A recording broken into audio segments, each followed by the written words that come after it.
ભારત દેશની આવી હોય અને ભારત દેશમાં આપણા ગુજરાતની વાત આવે અને ગુજરાતમાં આપણા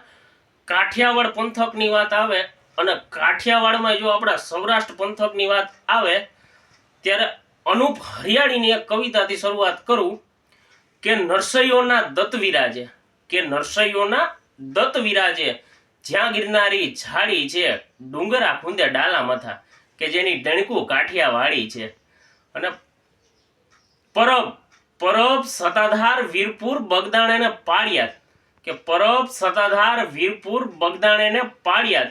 હરિહરનો જી હાદ પડે એ રોટલો કાઠિયાવાડી છે અને નો ખાવાનું ખાવા માંગ્યું તું કે નો ખાવાનું ખાવા માંગ્યું તું એ મહેમાન મહાભરાણી છે તેદી જી ખાંડણીએ ખંડાણો ને એનો બાપ કાઠિયાવાડી છે કે ખાંભીએ ખાંભીએ સિંદુરિયો એ રંગ કાઠિયાવાડી છે અને રા રાખીને દીધો દીકરો એ જંગ કાઠિયાવાડી છે કે જેથી અહિંસા કેરી આંધી ફૂકી આંધી ફૂકી અને સૂરજ નહોતો આથમતો તેદી લાકડી લઈને તોપું તગડી એ ગાંધી કાઠિયાવાડી છે અને અનુપ ધર્મની ખરી હતી કે અનુપ ધર્મની ખરી હતી એ દિશા જેણે ઉગાડી છે વિશ્વ તણા વિરાટ મોરારી બાપુ કાઠિયાવાડી છે।